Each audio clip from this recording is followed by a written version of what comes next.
My name's Tom Ross, and welcome to the Honest Entrepreneur Show, where I'm bringing you tried and tested advice to help your online business without any of the bullshit. Something that really bothers me about the entire online marketing space is how black and white the advice seems to have become.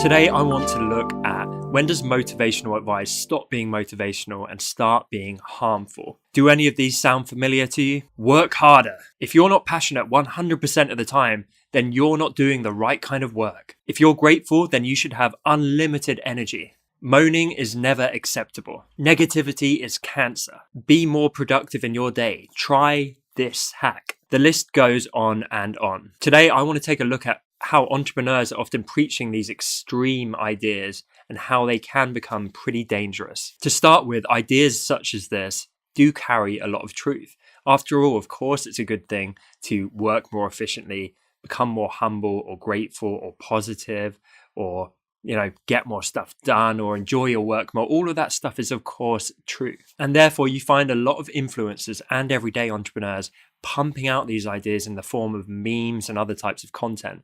My Instagram feed, if I go and search certain hashtags, it's just full of these messages where it's basically just a little kind of isolated bit of advice, I guess, telling people to go and, work harder, be more positive, be more passionate, all that kind of stuff. The problem is it has no context. It has no backstory, no meaning. It's not really specific to you and your situation. It's just generic advice. And where this starts to become dangerous is when it's just endlessly reshared and then kind of internalized by many up and coming entrepreneurs as the status quo.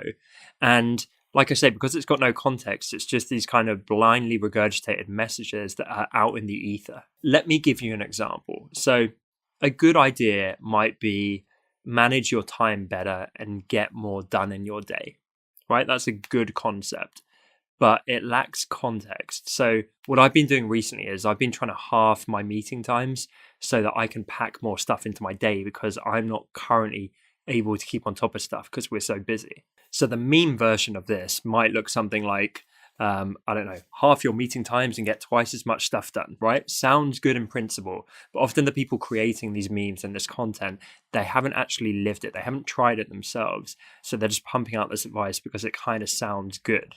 It sounds shareable. So what the reality looks like is that when you live that kind of thing, actually when you're packing more in and you're doing, let's say you've got 10 hours, right? And previously you were having 10 hours of 1 hour meetings. So you get 10 meetings done in that time period.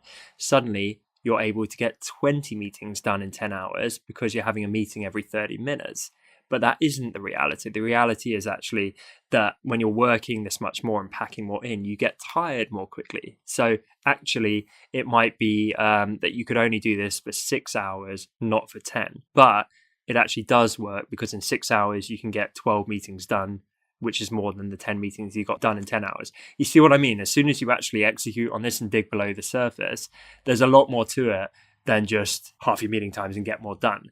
And that seems to be the problem with virtually all advice being given out. I always feel like the person hasn't lived it themselves. They haven't breathed it. They haven't tried it. They haven't seen if they do that, how it impacts something else they didn't expect. And there's no transparency there. It's all just kind of like headline readers regurgitating bad advice. I know where these people are coming from because I actually did it for quite a few years.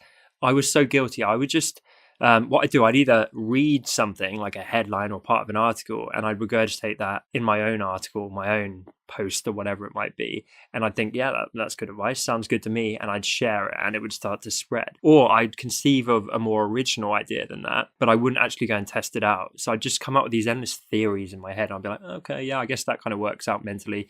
And I'd share that as gospel. I'd say this is something that works.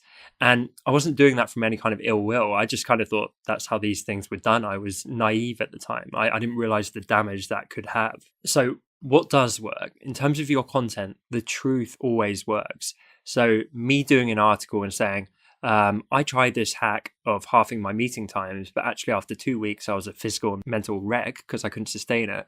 So that wasn't the answer, but I'm going to document how I tried it and the actual results. And I'm kind of like the human guinea pig for you guys to learn from my mistakes. That would be a unique bit of content. That's something which can't be copied because it's your experience. That is so much more interesting than just regurgitating someone else's headline. And guess what? Even if that particular hack did work for me, it's still dangerous for me to say this is like the ultimate hack everyone must use. Maybe it works for me, but it doesn't work for you. Or it works better for Sally over there, but for Bobby down the road, he does have a mental breakdown. So I should never say like, this is what everyone must do. I can only say my truth of, I tried this, here's how it affected me, here are my thoughts on the matter.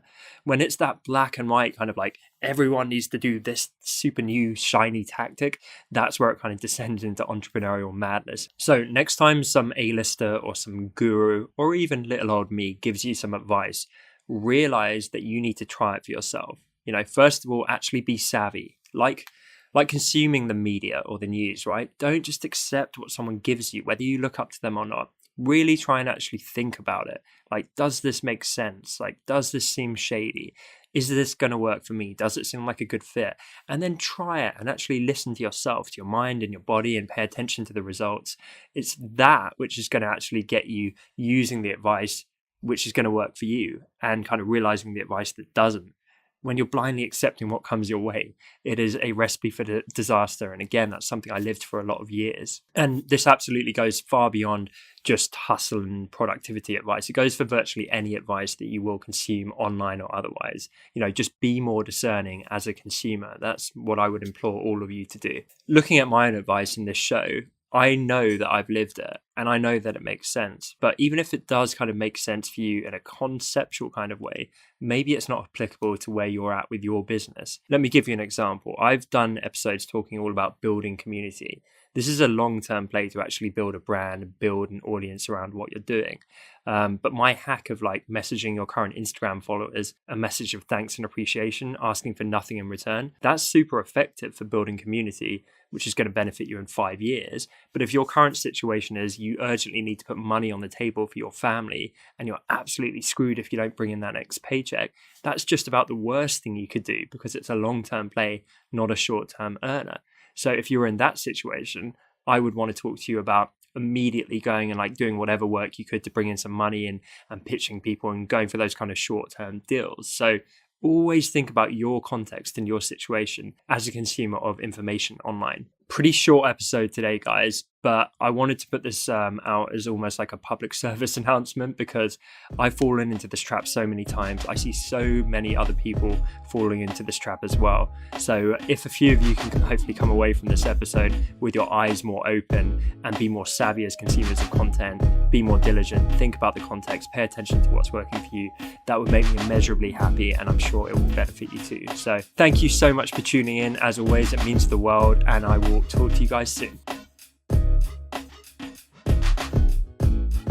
Hey, thanks so much for watching this episode. Really, really appreciate you being here with me.